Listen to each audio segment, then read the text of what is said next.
துபாயில் வசிக்கும் இந்திய வெளிநாட்டவர்களுக்கு ஒரு மிக மிக முக்கியமான அறிவிப்பு. செப்டம்பர் 1, 2025 முதல் இந்திய பாஸ்போர்ட்டுக்கு விண்ணப்பிப்பதற்கான புகைப்பட விதிகளில் கடுமையான மாற்றங்கள் கொண்டு வரப்பட்டுள்ளன.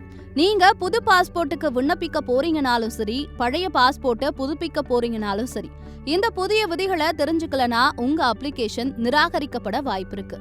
இந்திய வெளியுறவுத்துறை அமைச்சகம் இந்திய பாஸ்போர்ட்டுகளை உலகளாவிய தரத்திற்கு இணையாக கொண்டு வருவதற்காக இந்த முடிவை எடுத்துள்ளது. ICAO, அதாவது இன்டர்நேஷனல் சிவில் ஏவியேஷன் ஆர்கனைசேஷன் எனப்படும் சர்வதேச சிவில் விமான போக்குவரத்து அமைப்பின் தரநிலைகளின்படி இனிமேல் புகைப்படங்கள் இருக்க வேண்டும். இதன் மூலம் நமது பாஸ்போர்ட்டுகள் மெஷின்களால் எளிதாக படிக்கக்கூடியதாகவும், உலகெங்கிலும் உள்ள விமான நிலையங்களில் நமது பயணம் எந்த தடையுமின்றி சுமூகமாக நடக்கவும் இது உதவும். சரி, அந்த புதிய புகைப்பட விதிகள் என்னென்ன?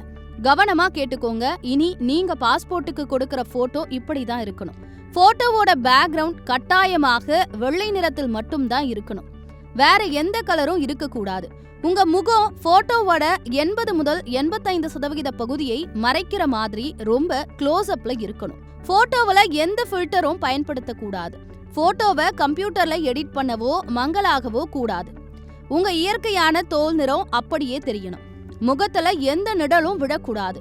கண்ணு சிவப்பா தெரியக்கூடாது. கண்கள் திறந்திருக்கணும். வாய் மூடி இருக்கணும். முடி கண்களை மறைக்க கூடாது. முகம் கேமராவுக்கு நேராக நடுவில் இருக்கணும். கண்ணாடி போட்டிருந்தா அதை கழற்றி விட்டு தான் போட்டோ எடுக்கணும். மத காரணங்களுக்காக மட்டும் தலைக்கவசம் அணியலாம். ஆனா முகம் முழுமையாக தெரியணும். போட்டோ குறைந்தது 1.5 மீட்டர் தூரத்திலிருந்து எடுக்கப்பட்டிருக்க வேண்டும்.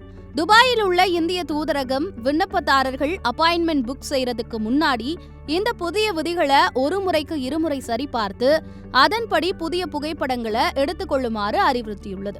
இந்த மாற்றம் குவைத் போன்ற பிற இந்திய தூதரகங்களிலும் ஏற்கனவே அமல்படுத்தப்பட்டுவிட்டது.